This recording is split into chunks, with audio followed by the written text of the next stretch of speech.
सेवानिवृत्त diploma engineers कल्याण संघ उत्तर प्रदेश शाखा लखनऊ मंडल की महत्वपूर्ण बैठक प्रदेश अध्यक्ष इंजीनियर आर.के. भाटिया की अध्यक्षता में हुई संपन्न, जिसमें कई महत्वपूर्ण विषयों पर हुई चर्चा। पेश है एक रिपोर्ट। जो प्रयास कर रहे हैं हमारे जो सदस्यों के लिए 65, 70, 75 साल पे पेंशन पे 5% वृद्धि की, अपना राशिकरण का जो हमारा 15 साल के स्थान पर 12 करने के लिए, और हमारा जो तदर्थ सेवाओं को जुड़वाने के लिए 8700 का ग्रेट वेतन जो हम सबको मिलना चाहिए अभी तक नहीं मिला है। कोर्ट ने भी निर्णय दे दिया है, सरकार सुप्रीम कोर्ट चली गई है।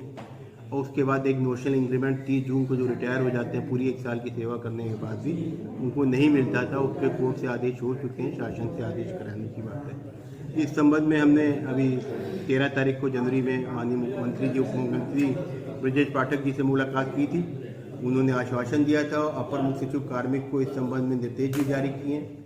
और हमारी एक परिकल्पना ये भी है कि लखनऊ शहर में एक ओल्ड एज होम की स्थापना की जाए, उसके लिए भी हम लोग प्रयासरत हैं। माननीय उप मुख्यमंत्री जी ने लोक निर्माण मंत्री को एक पत्र भेजा था हमारी उनसे 30 जनवरी को बातचीत हुई है, और हम लोग प्रयासरत हैं कि सरकार की तरफ से हमें कोई ऐसी अगर वो मिलती है भूमि या जाएगा तो हम लोग ओल्ड एज होम की स्थापना करें। जो हमारे सीनियर सिटीजन हैं, जिनके बच्चे बाहर हैं, वो बाहर रह रहे हैं, अपने माँ बाप की देखभाल नहीं कर पा रहे हैं, उनको तरह तरह की कठिनाइयाँ हो रही हैं, वो दूर हो सकें। ताकि केंद्र का बजट में हम लोग निगाहें लगाए बैठे रहे कि हमारी माननीय वित्त मंत्री जी महोदया कुछ न कुछ कर्मचारियों के प्रति अपनी जाहिर करेंगे कि क्या उनको देना चाह रही हैं, लेकिन कोई एक शब्द भी नहीं कहा गया।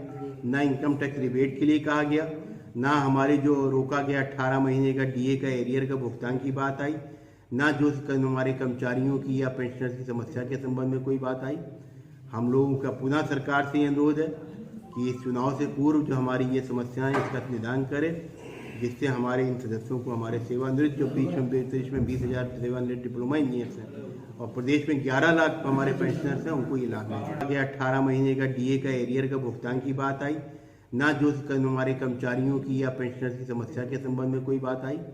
हम लोगों का पुनः सरकार से अनुरोध है कि इस चुनाव से पूर्व जो हमारी ये समस्याएं इसका निदान करे, जिससे हमारे इन सदस्यों को हमारे सेवानिवृत्त जो प्रदेश में 20,000 सेवानिवृत्त डिप्लोमा इंजीनियर्स हैं और प्रदेश में 11 लाख हमारे पेंशनर्स हैं, उनको ये लाभ मिले। पुरानी पेंशन के लिए हम लोग पूरी तरह से, जब हमें पेंशन मिल रही है तो हमारे आने वाली पीढ़ी को पेंशन मिलना बहुत आवश्यक है, क्योंकि हमने अभी देखा जो एनपीएस वाले हैं, एमपीएस वाले जो अब रिटायर होना शुरू हो रहे हैं, उन बेचारों को 2500, 2600, 2800 की पेंशन मिल रही है। जो 50,000, 1 लाख की तनख्वाह से रिटायर हो रहे हैं, उनको 2500 पेंशन में वो कैसे जीवन यापन करेंगे, बहुत बड़ी समस्या है। जबकि 50% पेंशन मिलनी चाहिए। और हमारी अभी पिछले दिनों हमने ऑल इंडिया लेवल पे भी अपने धरने प्रदर्शन कार्यक्रम किए, और हमारी अभी दिल्ली में अगले हफ्ते फिर बैठक है। उसमें रणनीति तय की जा रही है कि प्रदेश देश स्तर की पूरी एक दिन की हड़ताल, जिसमें रेलवे का भी चक्का जाम होगा, वो की जाएगी। दिवाकर राय, कार्यकारी अध्यक्ष सेवानिवृत्त डिप्लोमा इंजीनियर संगठन। हम लोग खास करके हम लोग यही चाहते हैं कि हमारी पीढ़ी को जो है पुरानी पेंशन मिले। इसके लिए हम लोगों ने पूरे प्रदेश में रथ यात्रा भी किया और एक संगठन बनाया है। उसमें सभी लोग, सभी शिक्षक, सभी अधिकारी, सभी कर्मचारी उसमें शामिल हैं, पूरे देश के शामिल हैं।